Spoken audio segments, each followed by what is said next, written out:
A very good morning to everyone. Welcome to another great conversation right here on Caribbean Connect, where we promote learning and development. This month, as you all know, is National Career Development Month. And, everyone is looking at how can we develop our skills? How can we move in different areas? Just yesterday, I had a very interesting conversation with someone who wanted to start over their career. And they were in electrical and plumbing, and they wanted to move in another area. So there are so many persons looking for different, or I should say, new learnings. They want to move out of their present career into another career. At any age, you can do it. Then another conversation I had with a group of students where they wanted to know how to build their careers. They want to move into senior executives. They want to move into C-suite. And as I continuously say, it's all about skills. What skills are we developing? And there are a series of different skills. So today joining me, it's Herman Herbert. Herman is definitely no stranger to our platform. He's no stranger. He's one of our facilitators for a number of years, training in technical vocational programs. But I also like to say that Herman is a generalizing specialist. He understands that you want to learn many different things. You do not only want to learn one thing and perfect that. He and I will call it the T-shaped employee, where you have a deep understanding of one particular topic, but you have a broad understanding of many different topics. Herman, many years of experience in plumbing, electrical, these trades. He is a certified trainer and facilities tech company. He manages a number of facilities management projects throughout Trinidad and Tobago and actually throughout the Caribbean.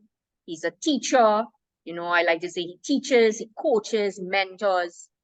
And we are here for a great conversation on innovation. As I started the conversation to introduce him, he is definitely an innovation consultant, a generalizing specialist, as we said. You see how many different areas that he's perfecting. So Herman, welcome. And we look forward to a wonderful conversation with you. If anybody got any questions, please type into the chat. Thank you, Herman. Over to you, Herman. Are you with me? Yes. Thank you, Shivani, for such a very sterling introduction. Well, I got better at it over the years, introducing you a while now. Yes. Thank you very much. So yes, as you are, you're on the ball, as you talk about this whole concept of career development and persons today, trying to be a little more marketable, as it relates to what is happening currently in the job situation. So today we want to discuss how innovation, because this is a topic that is close to my heart, this whole concept of innovation. I know. Right. We're not seeing you. You're one second, yeah. I was trying to 1 second. Yeah, career development and innovation, the missing link to success. So very true. So very, very true. Yes, we see you now. Great. Okay, right? Nice. So let's adjust the camera there. Nice. Right. So let me go back to the slideshow. All right.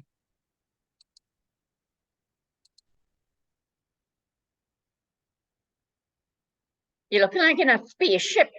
Yeah. Herman. Yeah. Well, it's innovation, right? Oh gosh, yes. It will seem so. It will really seem so. Right. So you see everybody. You see the screen, right? Yes, we've seen it. Right. So yes. So yes, career development and innovation, right? The missing link.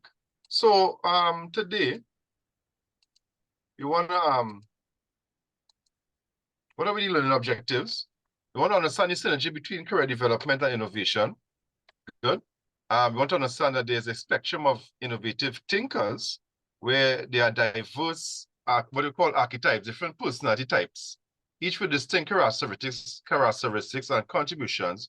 And you want to see how we could use those examples in our own journey towards career development, right? And then we learn how the importance of embracing an innovative mindset while actively pursuing career growth, right? So as we talk about innovation, there are a lot of different definitions that emerge.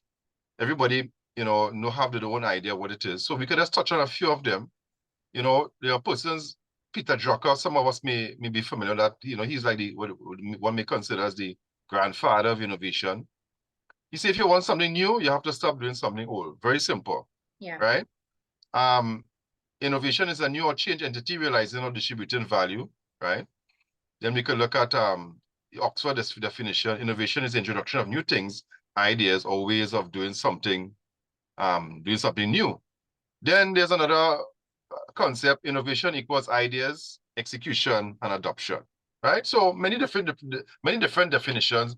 And I think a general consensus we will understand for most of us, without getting into too much of the technical aspect or the jargon of innovation, we understand that it's basically, persons from an individual level, because this discussion today is not necessarily about persons trying to innovate and create a new product or innovate and come up with new ideas for a company, so to speak. It's really taking the concept of innovation and applying it to your own career, right? To your own self-improvement, right, Giovanni? So you have to innovate yourself. Correct, right? So then why do we need to innovate? What will be the whole concept behind that? Well, is it necessary? Well, what we have to realize is that we live in a world today where there are constant changes in the market, right? Jobs are becoming obsolete at a very rapid pace, right, Giovanni? AI. And you have the introduction of AI that is creating a lot of waves in the industry, where there is no longer that need for many different services that would have been commonplace, right? Right before our very eyes, we would be seeing technologies now displacing certain jobs, right? And just the cell phone alone, having a cell phone, and the amount and the ability that technology has, Shivani, sometimes, remember there would have been a time when you had to have a administrative assistant to remind you of this and to remind you of that, and to do this and to type out documents, to send emails for you, and all these different things. Your cell phone and along with the AI technology that's coming, you would basically, especially if you're an entrepreneur, small entrepreneur, you don't need to have any office assistant and office administrative person again, Do you agree? Just yesterday, someone called me up, and she works she's an admin, right? And there's talk about making some of the positions redundant where she is. Right. There talks of, because of that same talk that you're saying. Yes. Right. So that is the reality. And we have to understand that. Right? So we have to develop our careers. Correct. And that is one of the main reasons why we discussing this now, in terms of why there's a need to innovate. And then too, we have to also be mindful that industries are susceptible to economic, technological, and operational change. So recently we saw what happened with COVID, right? How COVID would have rendered the impact, the economic impact of COVID. A lot of companies you would have had to lay off staff, right? Because they had to deal with the challenges. A lot of businesses had to close, so persons would have been out of a job. And if you didn't know how to be flexible on the market, you would have been in problems, right? So all these are realities. We have different wars taking place all over the world, and these wars, the world is flat. So these different scenarios are taking place will always create impacts that we feel in Trinidad and Tobago, and we cannot deny the fact that regardless of what is happening in the world, we are going to feel those impacts. And businesses here, because they are fragile in many circumstances, in terms of us needing, we import a lot, we depend on a lot of international markets, for businesses to be successful in Trinidad. So these are the realities that we have to face, right?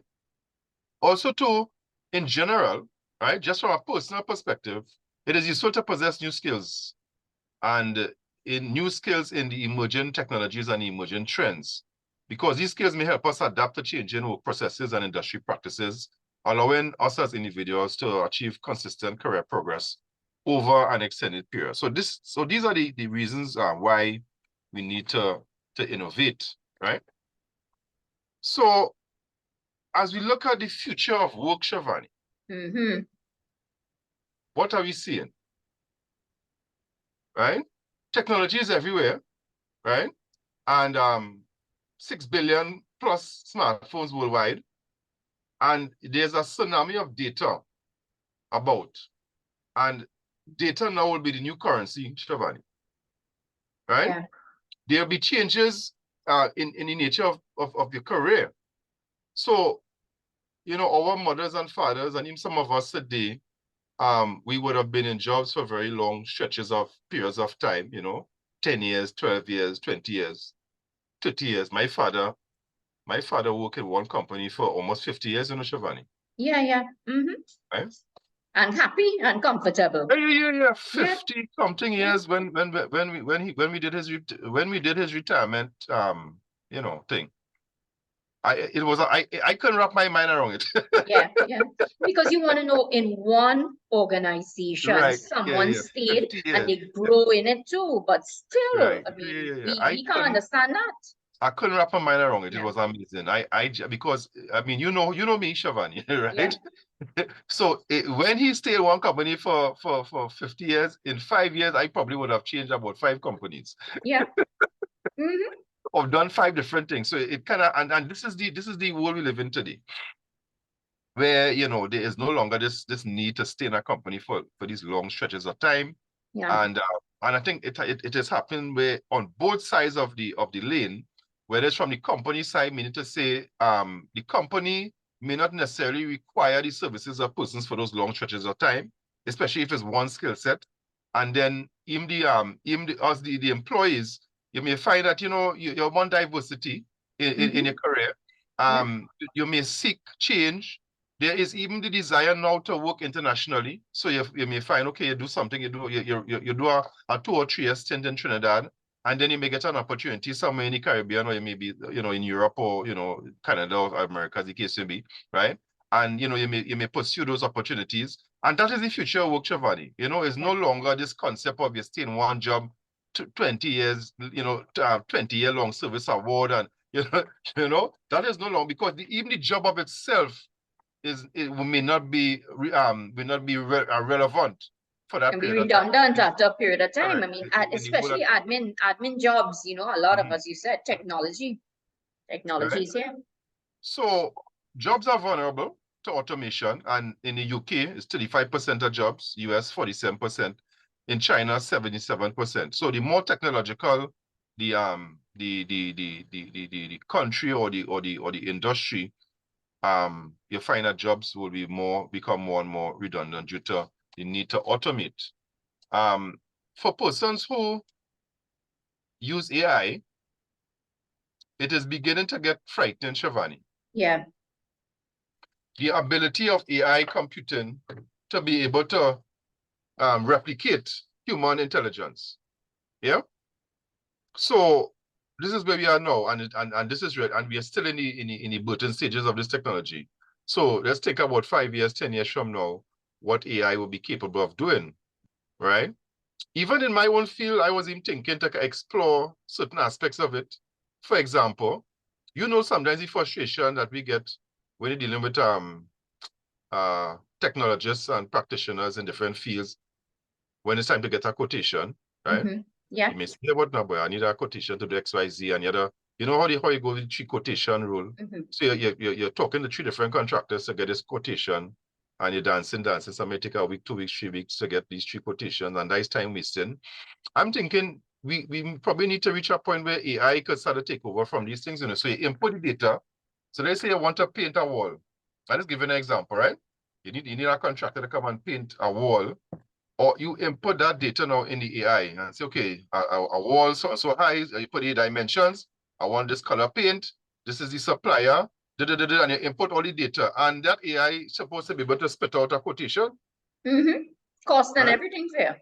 Right. So like just one example. So I'm saying just based on it alone, that will take out that kind of takes out that need to have to get a quotation from a contractor. So with that approach, what you're now doing is telling the contractor how much the job will cost. So it will change the game. As opposed to you having to ask them, well, boy, how much this will cost and send a quotation. You could now turn the table and say, okay, this is the cost or this is the range in which we are working with. Are you willing to work with this range? And is that a yes or no? And those who say yes, well, okay, no problem. Those who say no, we work to suit and we judge it based on other parameters. And But what I think too, Herman, right? With that same conversation here, the new jobs will be now, when we say we want to know what's the cost of it. Now remember, it's a global market, yes. But if it is a job like that, you may want to, you obviously you may want somebody local to do the job, right? If it's in your home country. And therefore the costing must be based or tied into what the market in our country is. And if we don't get that data, then it means we still not getting the correct quotation, right? Right. So what I am seeing more and more as you're talking to, what will occur is the create the data into these systems. So these are new jobs that will eventually evolve, having the data into it. What do you think? Yes, definitely. So no, what is what I say? Remember, you know, if the AI is interconnected into the industry, so they are like for example, you know, there are hardwares right now, one or two hardwares that I use, where their cost are on the website. Right? So if you want to find out, well, boy, okay, what's the cost of steel? You go up on their website and you see the cost of steel. So you get the cost of that one time. So you link it up. You link it up and you could use that as a hyper benchmark, right? So I'm saying the AI will have access to all this information, and you now could input data progressively in terms of what are the contemporary costs for different type of labor. So like, let's say a plumber working for $450 a day, or whatever the case is, you input, you know, the AI have that information. If, you know, and you have different trades now, what is the daily rate? What is the hourly rate, you know, and et cetera, and you know, so the ones of the AI, all you have to do is just feed the data and update it exponentially into the system, and it will be able to produce it. Because I'm saying, if you could just ask an AI a simple question, hey, chat, you know, type, give me an article on so on, you just, you know, randomly give the AI some sort of topic, and they could rattle out a whole, you know, 2-3 pages of information. Why can't give you a quotation, you know? That is well within the scope. It's just that we haven't really tapped into that aspect of what it could do as yet. And certainly it's coming. Yeah, definitely. And it's certainly something that we have to look at, right? In terms of because again, all these type of low-level administrative functions will no longer be Look at a simple thing like well, I mean, this is an old kind of software now in terms of old technology, the chatbot. You know, I'm on a site and I'm getting all the information. Somebody is literally speaking to me on the site, you know, at 12 o'clock in the night, you know. Right. The chat, and I know that's a chatbot. So what we're saying, it is changing jobs. So you don't need to go and pick up the phone, call somebody to get the information again. Once you have a website, the website works for you. Definitely. Right. So this is the future, Siobhan. We can't escape it. And persons have to be mindful of these shifts. So what has changed in the world of work? It helps to get some context, you know, to plan appropriately. So broadly speaking, 30 years ago, over 80% of the working population worked in medium to large organizations that would have employed like about 1,000 people, right, in a particular organization. But today is different, right? Many jobs are hard, you know, structured training attached. Most of us have, you know, like how it was before, there would have been, let's say, about 8 or 12 people between you and the boss of the company. So many times they work in a company, in these larger companies now, you probably will never meet the boss, you know, weeks or months may pass in a bus, you know, you never actually see the boss because, you know, there's so many people between you and him and you don't really have that type of access. Right? Most people would have been part-time and then in school, right? And, you know, we would have had, like I was saying before, you would have had this long, you would have a permanent job, right? And, you know, the whole world of work in the past, those dynamics are changing. So it seems to be 80% of employees work for large firms. Now that situation is reversed. As such, the implications of these trends of career development and career expectation must be examined. So what we're looking at today is that there's a shift. So if 80% of the working population today are actually working now for small and medium-sized businesses where you have less than 50 people, right? 80%, right? Mhm. So the distance between you now and the boss is much shorter. So between you and the boss, maybe there's a be about 2 or 3 people between, so you have better access to the person who's making In decisions. charge. More people are qualified, and that is certainly a metric in Trinidad that we have to be mindful of, because we had GATE for a number of years, and naturally persons would have taken advantage of that. We have a very educated population. I think we score very high on the world metric in terms of educated population, So that, bearing that in mind, having a degree or even a master's, Shivani, is no big, like before when you No had big thing masters, again. when you had a master's, you're the king of the block. Yeah. Yeah. When you have a master's in a company, you're entitled to the top tier positions. You want to be in the executive, yeah. You're supposed to be in the C-suite, Shivani, you understand? Yeah. With a master's. But now you have people entry level have masters. Entry level administrative with a master's, and there's no prospect of advancement, because why? New skills are required now. More is required. Not just a master's may get you inside, you could start the conversation with a master's, but it doesn't guarantee anything like or it probably would have had before 20, 30 years ago, right? More skills is always more skills. I will preach more skills. Skills for me. Definitely. Even when you talk about masters, I remember how masters used to work before.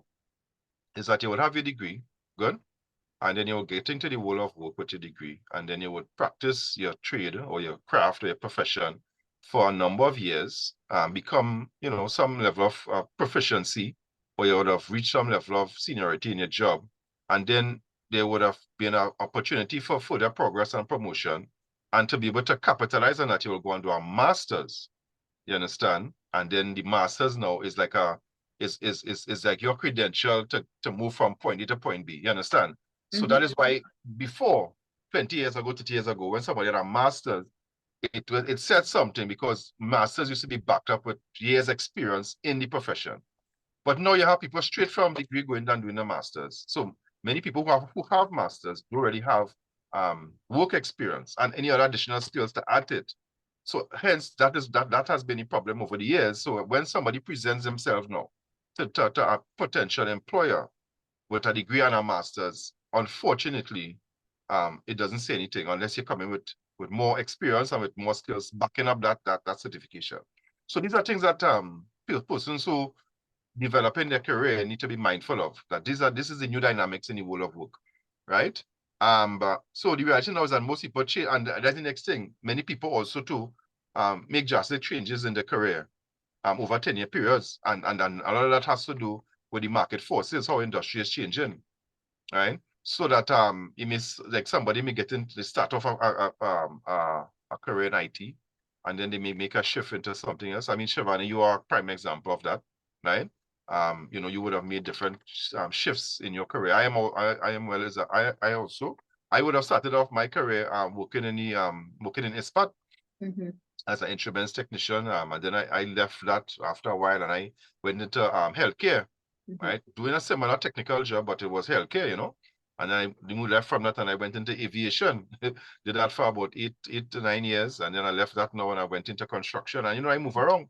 And I suspect that a lot of people who have that similar mindset, that is the experience as well too. And that would have been strange, at least in my time. Hey, boy, you wouldn't change your job so why? But 1 minute I talk to you, You know nothing. Yeah, doing something else. But that is the norm now. Yeah. You understand? That is the norm now. And the reason being is because you see, if you have this mindset where you're looking to the future and you're saying, okay, these are the shifts. So you're in a particular industry and you may realize, okay, this industry is becoming saturated, right? I may need to make a slight shift. I already have qualifications in this field, yes, but maybe I could look at this other aspect, or maybe they may be in the same industry, but it may be a niche in that particular industry that hasn't yet been explored in any major way. So let me probably get a certification in that and start to market myself as being somebody who knows X and who knows Y. So like using the same example of somebody who in the field of IT, you probably have your degree in computer, you know, in information technology as the case may be.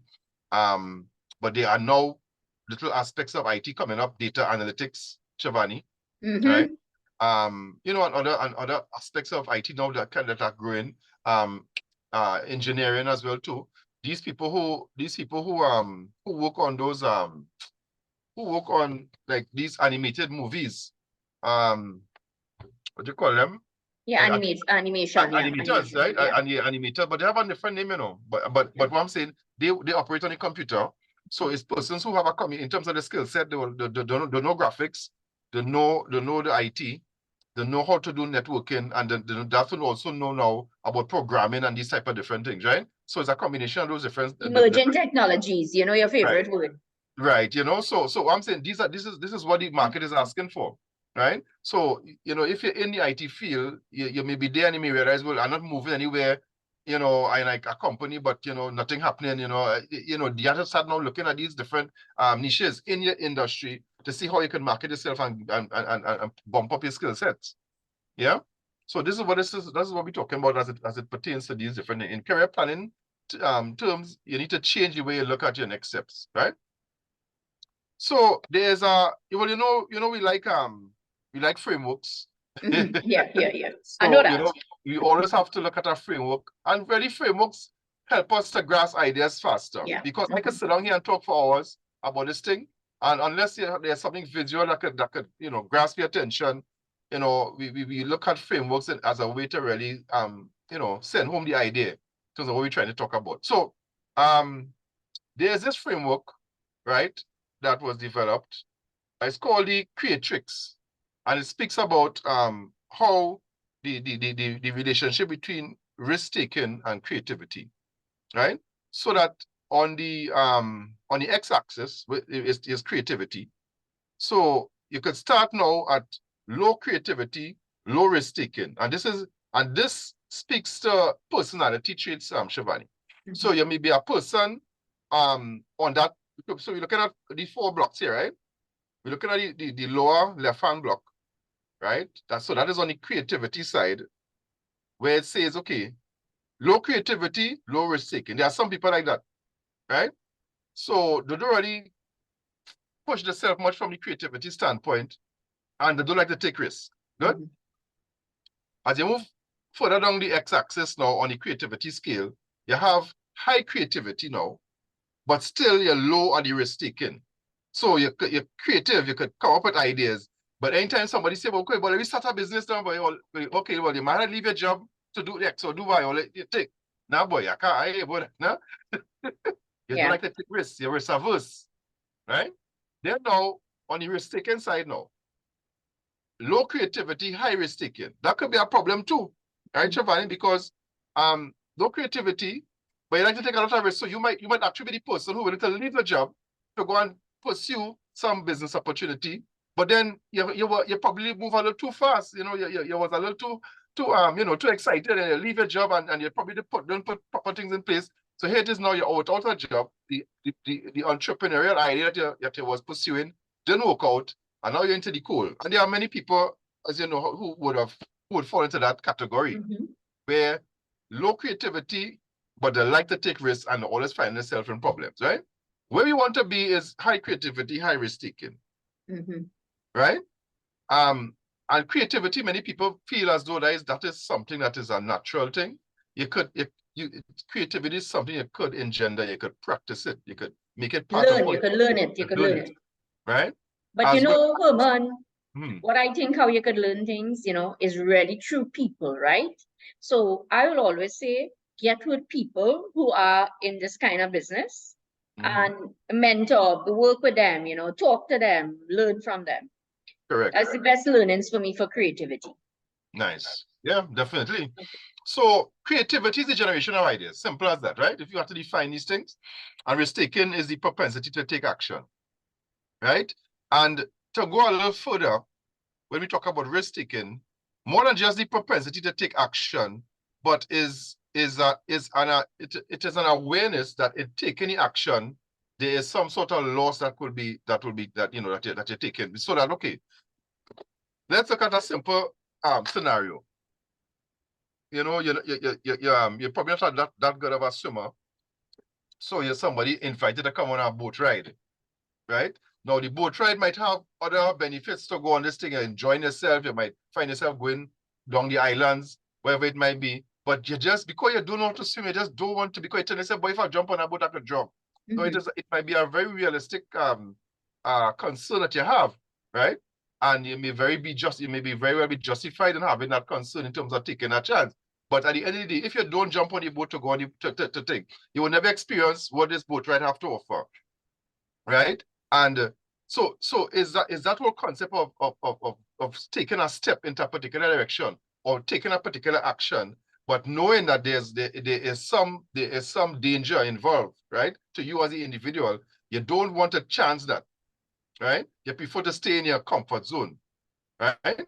And there's a saying, right, where they say that the comfort zone, Shivani, is where innovation goes to die. Yeah. Right? So being comfortable in your own skin is one aspect, and that is fair, and that is fine, right?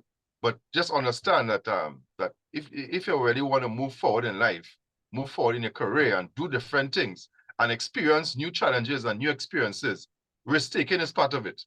But risk-taking with other caveats to it, meaning to say, you're not just going to take in risk just so. You're putting things in place. You're making sure that, okay, you cover your bases and so on, and you're taking whatever necessary steps are required. But at the end of the day, you're not staying in your comfort zone. You're moving out and you're getting things done, right? So, as we look deeper into this particular meeting, there are different personality types will now emerge, right? So we have these different personality types. We have what they call it, the sustainer, the dreamer, the challenger. We have the practicalizer, I kind of tongue twister there. We have the improver, we have the synthesizer, we have the planner, right? All these different persons are on different parts of this creatrix, where you have persons who would veer closer to either the risk-taking aspect of the personality, as opposed to others who now be the creative aspect of a personality. So we want to quickly explore all these different personalities, and we given examples of persons that we may be familiar with in the outside world and who would have done a lot, you know. So what we say in Shivani is that we have to know which model we fit into, because everybody have their own personality, right? And you have to know where you fit into. And if it is that now, if you want to move from point A to point B, there isn't to say there is anything necessarily wrong with any particular personality type. It's just to know, okay, where do I fit in? Where do I fit in? And where do I think I need to go now to move a step forward? So you have to know yourself. You have to know whether, boy, okay, I'm ready. I'm a creative person. Yes, I'm creative, but I really like to take risks. So I may fall into the stage. You understand? Creative, have ideas, but you don't take action, so people will consider you as a dreamer. As a dreamer. Right? What about then there's planners? You know, yeah, they're very good at organizing, putting things together, but they're not really the implementer. They are the planner, but they're not implementing. They're good at planning, they're good at putting things together, they're good at, you know, taking right back. But when it comes to taking that plan and making action, that's a different kind of thing you're talking about there with that particular individual. So we have to be honest with ourselves at this point, right? And know where we fit into the scale and where we want to move forward, right? So just I know you are the innovator. You in that one for sure. Well, right. So this is why I, you know, this kind of topic is close to my to my heart, you know, right? So, improver. Let's start with the improver. So we would have known, we know Tim Cook, yeah. Tim Cook is the CEO that took over from Steve Jobs, right? And so he was not the person that came up with the whole concept of Apple, and he wasn't the person that built it from the ground up. What he did was take an idea and a concept and moved it forward into the future, right? And he took Apple and brought it away to today, still as the #1 technology company in the world. Yeah. So the improver may not be the person to generate and to create the idea, Shivani, right? But because of their skill sets, right? They have probably good administrative skills. They have good planning skills, right? They could take risks, you understand? And they know how to move ideas forward. That person is an improver. Good? They may not be the one to take it from ground zero and bring it to a particular point, but they could, but this is somebody now could listen to an idea or listen to something and say, you know what, boy, I could take this and I could do something with this, you know, right? So improvers will take a promotion if offered. So from a career point of view now, there may be aspects of that where we might have to be very careful with. Because they say the improver falls on the low idea, low creativity standpoint. You understand? So if that is you, if you want to move forward, you gotta be careful because they say low levels of new ideas and average propensity to take action, right? So be mindful that if that is your personality, while you are the person that have the ability to move things forward, if you're not taking action and moving a little further down that risk-taking scale, you could find yourself in stasis, right? So then there are synthesizers. And we know the famous Steve Jobs, right? Because at the end of the day, Steve Jobs was never an IT person, you know. You know that, right, Shivani? Yeah. Right? He did not have an IT background. His background was business yet. So think about it. A man who have a business background with no IT training, no IT background, was able to form the most successful technology company in the world, right?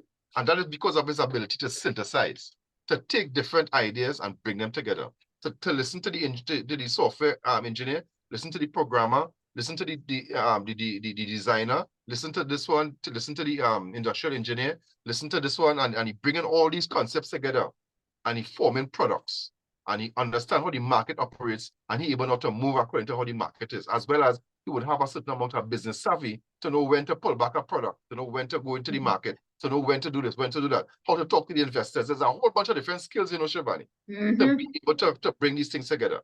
And if this is part of how your brain functions, this is where you need to, this is how you operate. This is where you fall into the creatrix matrix as a person who could synthesize. Yes, okay, right. You could take this idea, you could bring it here, you could bring it there. Okay, let me listen to what that man had to say. All right, you could think, okay, but you know, I listened to that fella yesterday. I think you have a good idea. But calling me, and you know, you're moving, right? Those are the synthesizers, and those are the people who add value to the whole innovation matrix. Yeah. I think you're a synthesizer, you know, you fall into that category, you know. What do you think, Shivani? I was thinking I see you as a synthesizer, you know. Huh? I'm No? feeling so. Yeah, but I change. I listening again. But so far, Yeah, okay. definitely, I could see I am that, right? Yeah, you are a synthesizer, right? Yeah. So they say the iconic example, Steve Jobs, renowned for blending technology with design and user experience. His vision birthed products like the iPod, seamlessly combining music, technology, and sleek design to revolutionize the music industry, right? As well as other industries, right? Then we have the practicalizer, right? Elon Musk. So the practicalizers focus on turning visionary ideas into tangible, practical solutions. So the practicalizer is a hands-on person, right? They know how to take the idea, right, and actually make something out of the idea. They're the implementers, right? So they're the ones now, okay, you know, they hear something, they've seen where the market could think. All right, I know what to do to bring this thing to market. I know all the steps to take to make this thing a reality. Give me the idea, and I can move forward with it, right? And companies in particular value that type of skill set, you know, Shivani. Of Yeah, course. you understand? Because you would have now some practical skills that could be used. Because remember, what you're doing is taking ideas that probably other people in the company would have had. Because you know what I'm saying, you know, how innovation is. Innovation doesn't mean that the idea always have to come from the boss, you know. You understand? Ideas could come from the janitor. An idea could come from a low-level staff, right? Different people seeing things happen, different parts of the company, right? So one person wouldn't have all the ideas, but somebody may come forward with something and say, hey, what? Why we do this? Good? You need somebody like the practicalizer now to take that information and say, okay, I know what to do to bring this thing to market or to make this idea a reality. You understand? And these are the people who are valued greatly in companies, right? So Elon Musk embodies this archetype, translating ambitious concepts into reality. SpaceX development of reusable rocket technology demonstrates his ability to become, by the end of the day, Elon Musk of himself, he is not a he is not we call it a robot, no, a rocketeer, you know. I mean, they say he's not somebody with a background in NASA and these things, right? You know, he's not some kind of scientific doctor or Yeah, anything. it's not a You know, he's a subject matter. businessman, right? Exactly. But he was able to take this idea that probably another person who have the scientific knowledge had and really make it into reality, right? Right. And then we have planners, right? People like Jeff Bezos, who was able to pull together, because remember the concept of Amazon was not new, you know, right? This was the technology was there, the ideas was there, but it's how he was able to target the market, right? And use other type of products, right? Like the ebook and these different things, right? And push that platform, right? Market it, all the different aspects of it is what make him who he is today, right? So planners, again, while there is merit in the whole concept of persons who are planners, we have to also be mindful that you don't want to sit back too much into that zone, because there must be somebody who, or apart from this planning, you have to be able to implement as well. You gotta do. Right? But we value the input of planners because they meticulously map out strategies and frameworks for innovation. They have that down pack, right? Then we have sustainers, right? You know, this guy, Satya Nadella, I don't know if you know him, he's the CEO of Microsoft. So Yes, I listen to him. Yeah, he revived the company's culture, focusing on cloud services and ensuring the continued relevance of Microsoft products while fostering a culture of continuous innovation, right? So he would have taken over the company from Bill Gates and was able to sustain the innovative culture that it had. Then we had the dreamers, right? This guy, Ray Kurzweil, right? He's a futurist and inventor. And he, from long before, right? He was able to envision the impact of the technology that we had today, right? And was able to talk about AI and how it would have impacted the world today and so on. So he was able to dream and think about the future, right? So I mean, it have all these different people, and everybody have their part to play in Shivani, right? Everybody have their part and their role into the in the innovation landscape, right? We have the challengers who challenge, they challenge the norms, you know, and they bring new ideas to fruition. Reed Hastings is the co-founder of Netflix, right? He challenged traditional TV networks by introducing streaming services, and his goal is reshape the entertainment industry, right? So remember, there was a time when, remember, all we used to look at was cable TV, you know, Shivani? Yeah. You understand? There was a time when all we basically TV was either local TV6, whatever, and if that you're not watching that, you're watching cable. You're watching something, or whether it's HBO, whatever, right? And Netflix now is a new, you know, no, I think most people don't really watch cable again. You know, for the most part, most people are Netflix or some other streaming service. You can't remember Netflix, it's Apple TV, it have Amazon TV, you know, it have all the different options. But this is the new TV now, where you have that choice and that ability, you know, to choose when you want to watch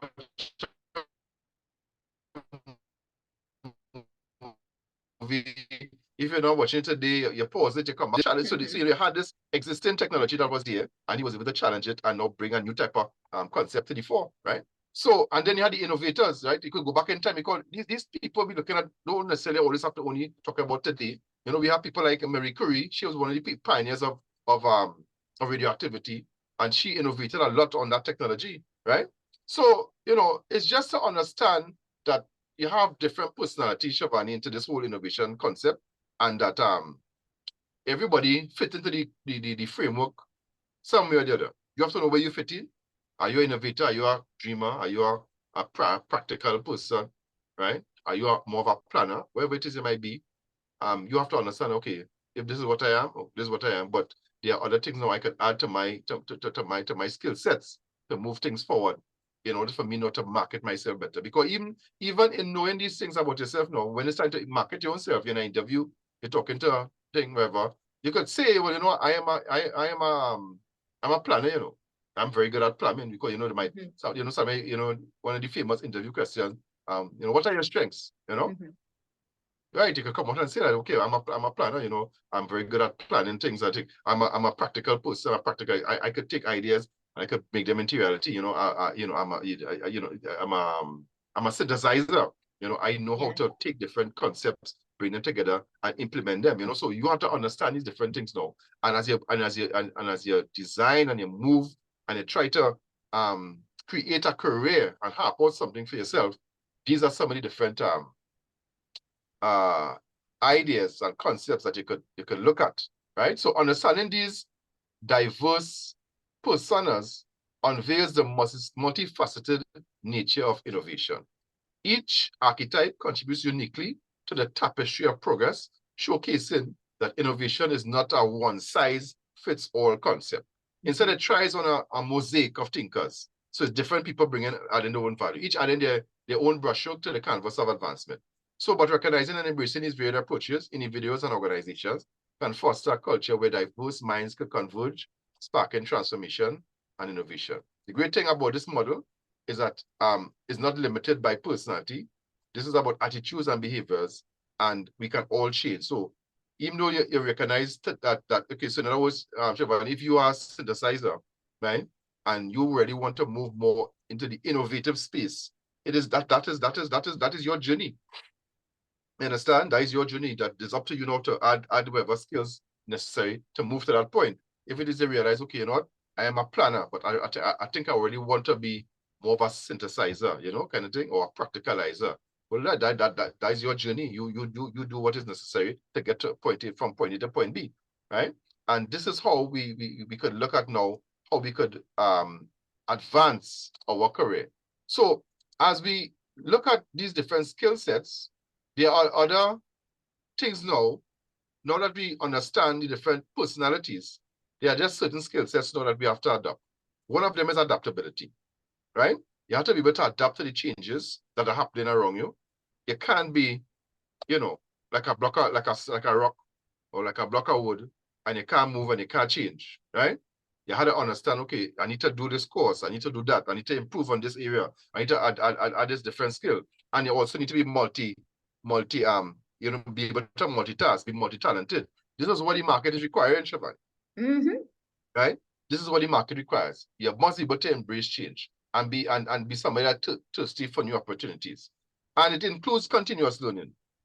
We live in a world of you know, in the information age. You have internet, you have YouTube, you have this, you have that. So many different avenues to learn, right? As well as you have courses, right?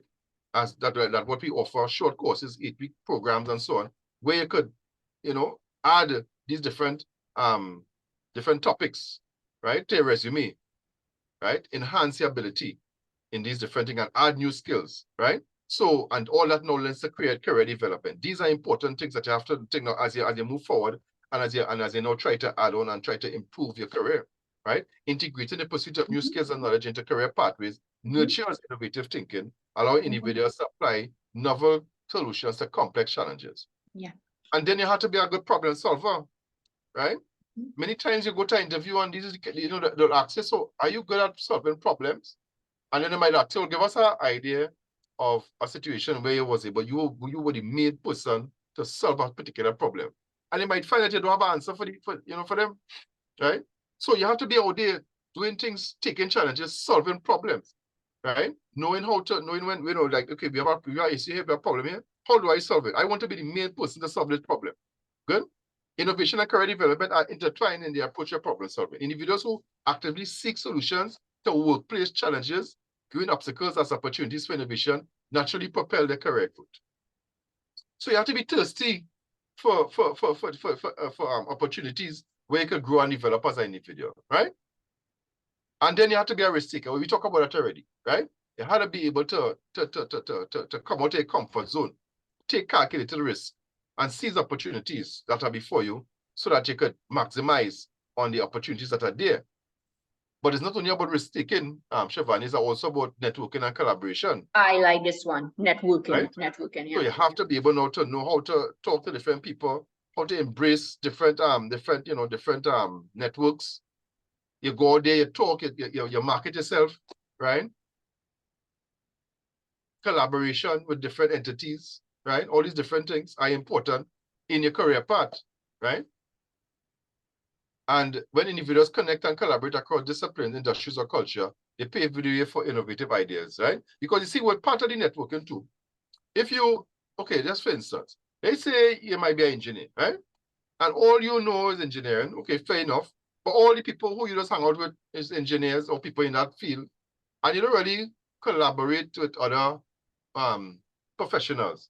You may find that yes, you might be an engineer, trained engineer, but there may be some kind of opportunity that you could benefit from in a different sector. It might be in the agricultural sector, you understand? It may be in some other small business, something, right? So you have to collaborate and network so that you could be able to be exposed to different opportunities that it have in different markets, right? Because you may be in a market that is saturated and opportunities are drying up and you find yourself in problems and you're wondering what is going on, right? How come I'm not getting any job opportunities? It's because you're not networking. You're not talking to different people, different areas, because these are other opportunities probably exist in other areas, and you're not being exposed to because your network is too small. Good. So that is where that comes in. And then you have to have that entrepreneurial mindset. You may not necessarily have to be an entrepreneur, but you have to have that mindset, right? Where you embrace change, you embrace innovation, you take that risk, right? And there are different dimensions of that entrepreneurial mindset, 5 dimensions. But they talk about that internal locus of control. They talk about intrinsic motivation. You have to be self-motivated. You have to be resilient, be able to deal with different situations. You have to have that growth mindset. And you have to be have that self-efficacy. Those are the 5 dimensions of the entrepreneurial mindset, right? And these are the things that you have to have in order to really stand out. So in conclusion, Shivani, the synergy between career development and innovation is a dynamic force. So organizations that cultivate an environment fostering both elements witness amplified productivity, employee satisfaction, and competitive edge. And individuals seeking success should not view career development and innovation as separate entities, but rather as interconnected components of their holistic approach to this developing itself. So don't look at it as a separate thing. Innovation is part of your journey towards career development. Good. And embracing of innovative mindset while actively pursuing career growth empowers individuals to navigate the ever-changing professional landscape with resilience, agility, and a pioneering spirit, where the essentials, and those are the essential ingredients for achieving remarkable success. Yeah.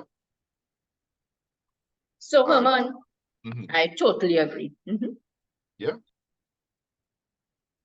So Herman, definitely, what I learned from this conversation, I learned that you are probably the innovator. I am too sure you're all over now. You're just like me. Depending on the time of the day, we could be a planner, a synergizer. Yeah. So we probably don't fit, and a lot of people probably might be like us. They don't fit into one of those. Into one, correct. Yeah, into but one. It's just good to know. It's good to know that these different personalities exist. Yeah. And at a given point in time, you may find yourself, acting out that role, in whatever circumstance it might be. What I found and I really, really liked was the ability to understand yourself. You have to be able to understand yourself. So a lot of persons say, well, I'm still in the same job. I'm not growing. How could I grow? Well, you're really not growing because you're not a synthesizer. You're not in one of these roles. You are probably the improver, and you don't want to take risks, right? But you're thinking you're not growing. You're thinking you're not growing. So it is one of the best points for people to understand. Who you are will really determine how you move. You have to know this. Whether you are a challenger, whether you are an innovator, who are you? So this is a very, very important aspect. This is my key takeaway from our conversation so far. Yes, another main point, what I really enjoyed was to move in your career. You have to understand innovation. Innovation for ourselves. How do you move? How do you understand and to do something new? Because that's what innovation is not doing the same thing over and over. So how do we get that mindset? Firstly, you have to understand this. You have to understand risk. So some great stuff, Herman, as usual. Some great stuff as usual. Any closing remarks? Any closing comments? I know it's your lunchtime hour, and For you me? know you're just drinking coffee. Any closing, yeah? Yeah, well, you know, with regard to this whole concept of career development, we know that in Trinidad, because we have to bring it home, right? Yeah. So in Trinidad, there are changes taking place. And you know, we don't want to be one of those persons that, you know, when the changes do take place because you didn't take any action or you didn't prepare yourself, you know, you're out of a job and you're saying, well, who is me? But look what's going on. You want to blame Manning, you want to blame Rowley, you want to blame all kind of different people, right? Yeah. For your situation. When really and truly the onus is on you now to look at it, because persons today are in a very unique position, Shivani. The persons today, patron those on the job market, not like our mothers and our grandmothers and things, in terms of the opportunities that are before us. First to begin, there are so many, you have to look at the positives, right? We are English-speaking people. That by itself is a major positive. You understand? Because now, being an English-speaking person, you have about 80% of the world at your fingertips in terms of your opportunities to seek jobs and to seek opportunities. You don't have those barriers that somebody who may be a French-speaking person or a Spanish-speaking person or any other language may have. Good? So that's one.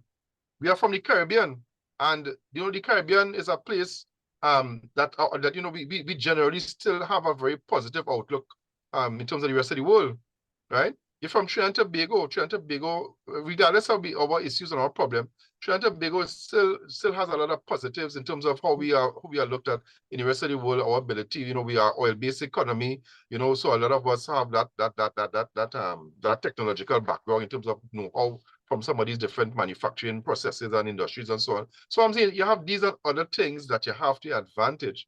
And then again, as I was saying earlier, we are educated society. There would have been persons who may not have taken advantage of the gate when it was there. But for those who have, and you know you got a degree or a master's or whatever during that period, now is your time, you know, and even if the opportunities do not present themselves locally, definitely there are a lot of foreign opportunities. Just recently, a friend of mine, Giovanni, he got a job with the with UNEP, and he went to Barbados. That was just last month, you know. So he was having issues with getting a job locally. And he applied a thing and be in Barbados now, working for the UN, right? So this is the new world, this is the new horizon that we're dealing with, right? Global citizens. So, global citizens, and then you do that for a while, and you might see something else somewhere else, and you move around, right? So And the thing this is, the reality, and we have. Sometimes you don't even have to move. That is the next thing. Sometimes, That's the next thing. sometimes you don't even have to move.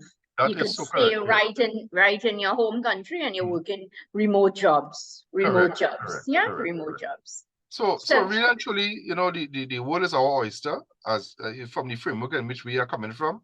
We have to just take advantage of those opportunities. There's training available, right, that we could improve on our skill sets. So really, Giovanni, there's no excuse there. There is no excuse for persons to really get to where they need to be, as it pertains to this whole concept of career development and innovation. Yeah. So Herman, definitely key takeaways from our conversation. You don't have to stay in the same career and retire in the same career, like what you tell me, your dad. And you were just like wondering, how did that possibly happen? Yeah. How did that possibly happen? So you could move, and I was just sharing with you my stories that persons call me up and they want to move their 45 and they want to switch to another career, and it's okay. Somebody was actually 55, wanted to switch to another career, and you think something is wrong with these people, but no, this is the world now. The world now. This is the world we live in now. Correct. So definitely some great stuff. Caribbean Connect wishes to say thanks as usual to you, Herman, as we continue to grow, as we continue to develop. Thanks again. And for those of us who missed it, you know, we can get the recording. I saw Karen Roseman just joining. So all the best to everybody. We'll send a recording. All right. I thought it was at 1. All the best. Bye-bye. All right. Okay, Karen, take care.